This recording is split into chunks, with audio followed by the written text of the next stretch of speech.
The following is a presentation of Muddy River News.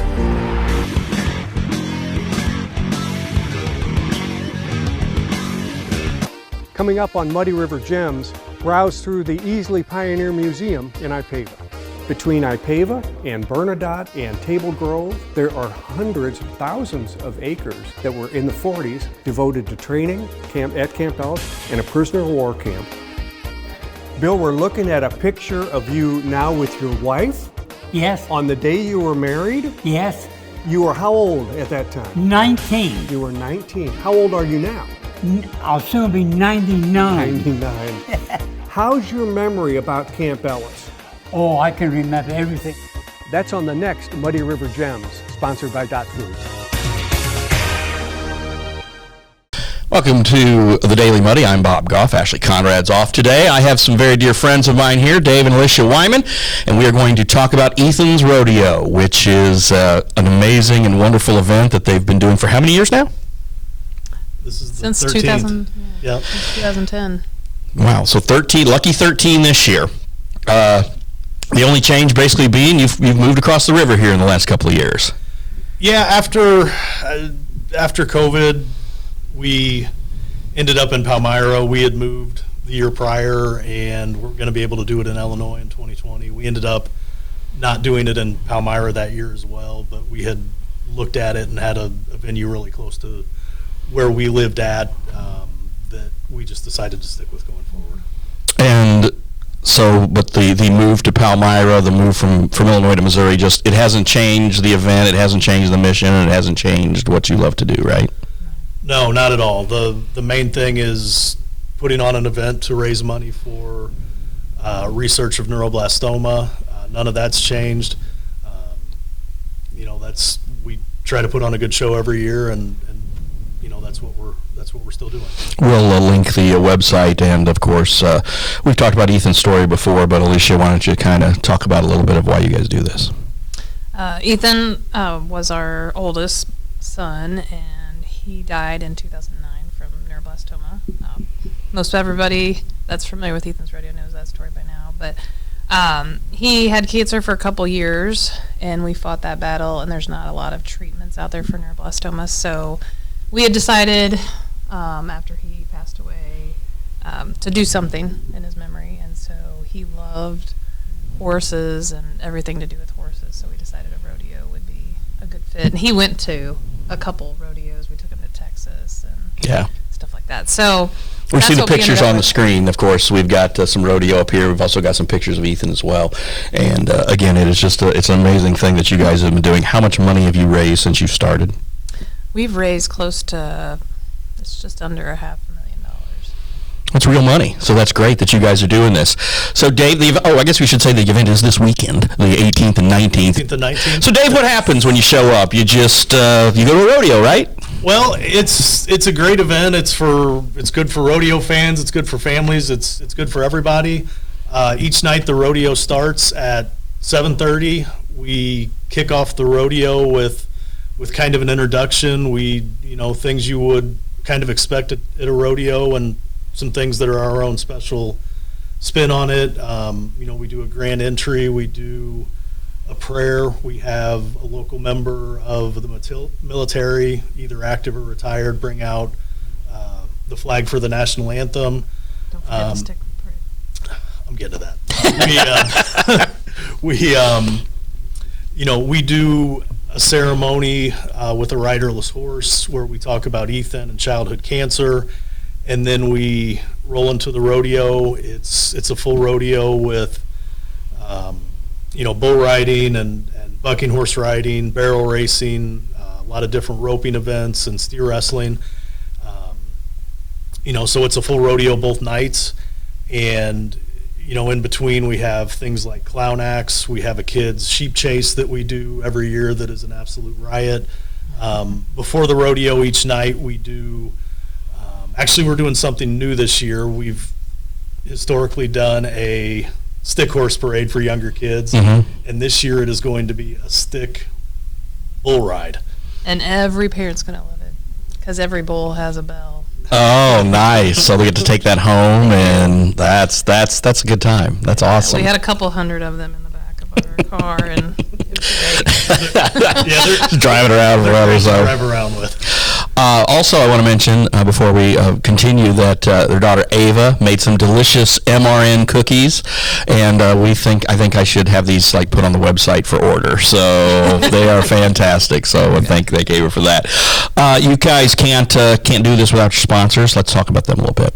Absolutely. We've had sponsors that have been with us from the very first year, and we appreciate them, and they help us put this event on so that we can send all the proceeds to the doctor that does all the research for this. How many participants will you have in terms of the actual rodeo activity? It'll be 100 some. I haven't seen the list for this year yet, but between both nights, it's usually between 100 and 150, and they're coming from all over the Midwest, and sometimes we get contestants from Texas, Oklahoma. Just depends on the year and who's close by. So.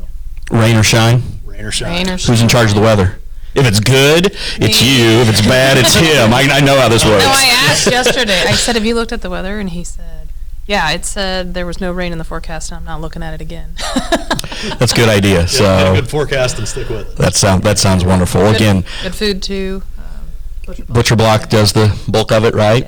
Yeah. You can't go wrong there. No, again, Butcher Block's just one, again, the many sponsors they have, and of course, you might have a cold beer there or two if people would like. We'll have that. I'm not entirely sure what the list is this year, but usually we have some beer and some seltzer and some a craft beer too. So we get something for everybody there. We've also got Poppin' on Main. We've got Tri-State Snow Biz. We actually just added the Funnel Cake trailer recently. We've got Hebrew's Coffee trailer, and we've got a couple other people there selling some merchandise and clothing and stuff like that. And we'll have our shirts there Right. available for purchase. Great.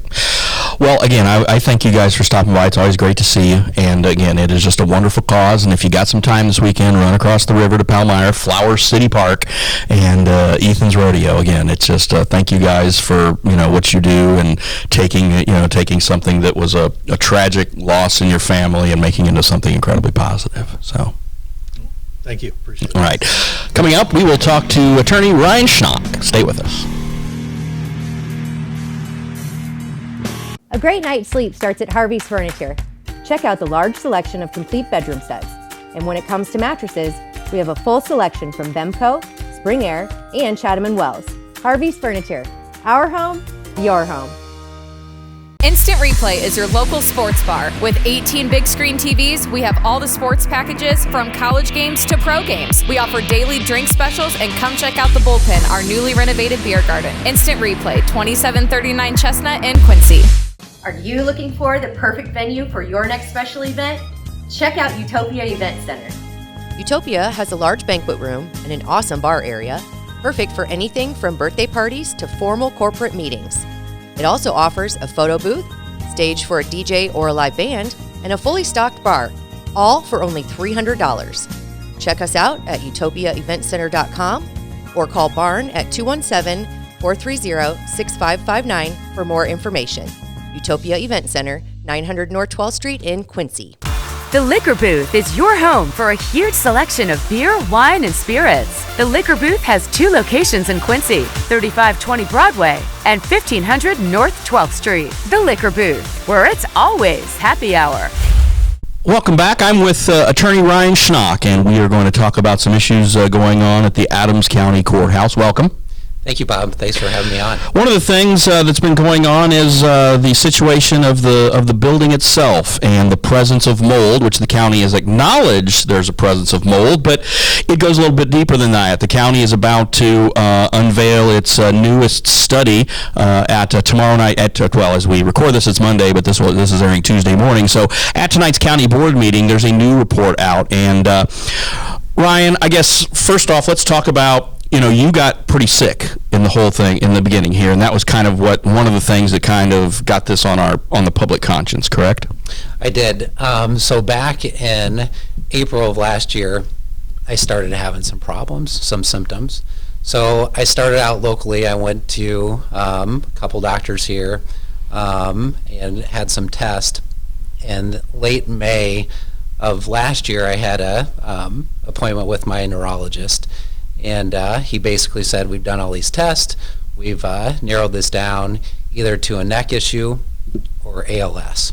So at that point, I mean, you can imagine my wife is not there. I've got 4 kids, and I'm thinking, what am I going to say to them? You know, the first thing that came to my mind is Stephen Hawking, and ending up in a wheelchair like him.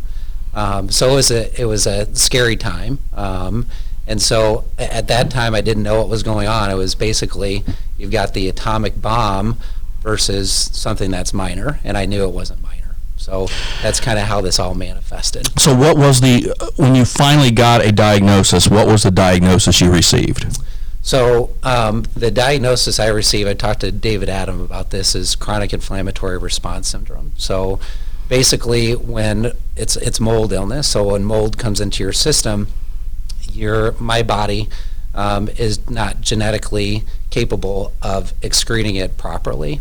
So I didn't know this was going on until I had seen doctors at Mayo. I had seen doctors in Indianapolis. I had seen doctors here, seen doctors throughout the country. And finally, as I went through the testing, they started narrowing it down. And then the next questions began was, where are you going? And so that's how this all came about. And then I think it was late November, I had sent an email to Kent Schneider saying, I think we got a problem. At that time, there was people at the courthouse talking about things coming out of the vents. For example, one of the judges had an envelope full of mold, different things coming out of the vents. It was about like this. And so that's when we started looking into the problem, potential problem at the courthouse. And then once the story that he referred to his interview with David is linked at the bottom of this. So if you want to read more into that, but right now, so there was a meeting then, and then the county had like a preliminary test done, and by like a local group, and then it was like, well, we don't know what's here. But then you and some other folks kind of got together and said, hey, we want you to bring this company in because we think they're going to give us a true reflection of what happened. That happened. The report came back, and again, I think just a little benefit of the doubt was when Safe Start first gave sort of this presentation to the county, it's kind of like, well, you can fix this and move on, and bits by bits. But then their second time when they hosted this Zoom meeting, and I listened to both of them, they're like, well, you need to take care of this now, and the people are sick, and the bill. And again, we know people are sick, and I think that's the one thing is the county perhaps did not have the urgency it needed to do this, but now we've got another test, and apparently this test is kind of going back to where, well, it's not as bad as we thought, but we're still going to have our air purifiers and do this thing. So again, in this being a kind of a really a mess from the get-go, what is the solution? Is it just let folks work until they get the building, let folks work out of the building until they get the building cleaned out? Yeah, the solution to me is to shut down the courthouse, at least for right now, to the extent it can be. So you've got, when this initially came about, Safe Start sent out some surveys through the sheriff. And so about 113 of those surveys came back. 70% of those people were sick. And so I actually have those surveys, was able to look through them. And as you look through them, you'll see some of these issues are respiratory, some of these issues are inflammatory. You get some of the respiratory issues. I talked to one employee who his throat is closing. And unfortunately, he doesn't know if he goes in there from day to day whether that's going to happen, and his wife is concerned that he may pass away. So that's kind of on the respiratory side. On the other side, there's the inflammatory. The worst that I've seen is a young lady that has neurological problems. She may go blind, and she has, I believe, one more test. They're going to do a spinal tap, and if they do that spinal tap, it doesn't come back with a result for whatever that test is, then they've narrowed it down to mold illness. So these employees are now starting to look into this and see whether or not they have mold illness. I think one thing to look at is when you're trying to look at the source of this, and if it was just a couple of people, you'd say, well, how do you know it was the courthouse? What else was it? What else could it have been? What other environments have you been in? But now that we're getting a significant number of people, there's not nothing there. I mean, there's something wrong, and I know they're bringing in the air purifiers and they're going to do this stuff, but again, it's going to take time. It's going to take time for that to heal.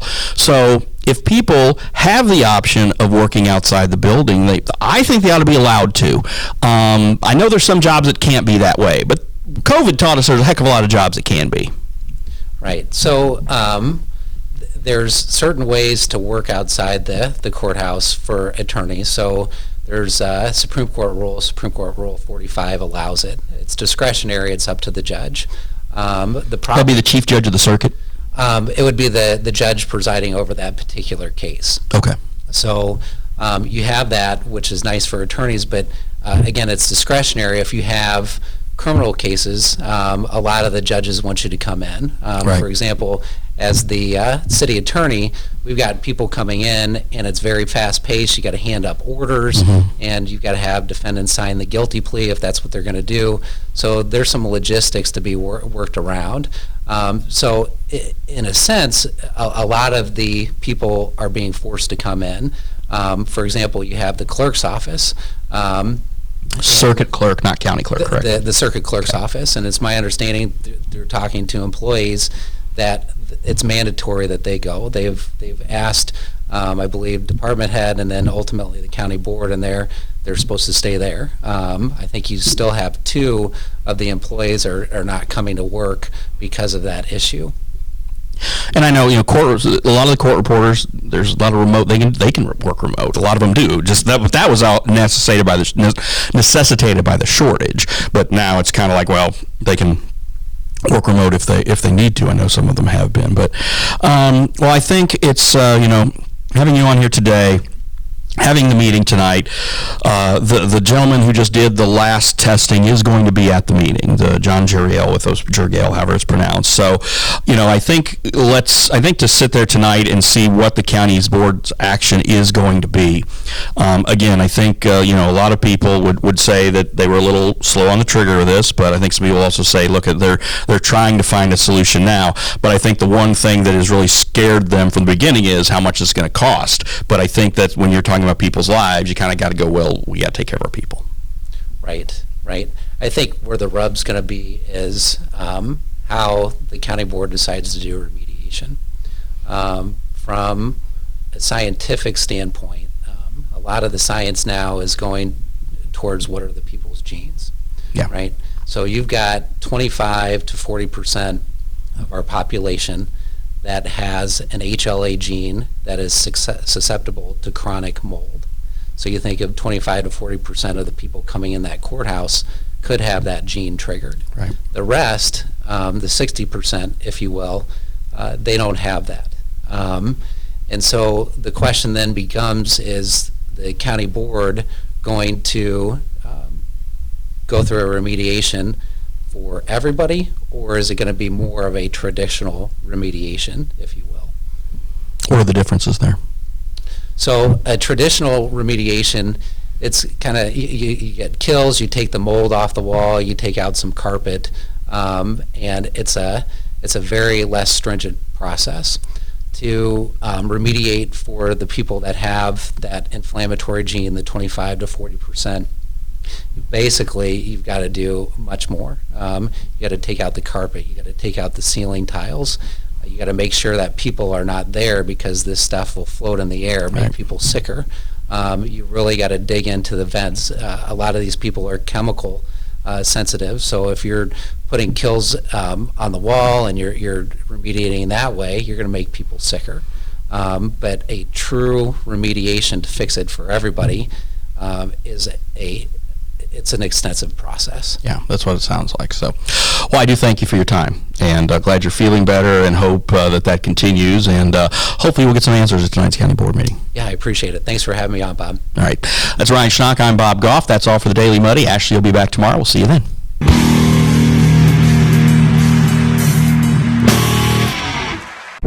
Muddy River News. Our home, our news.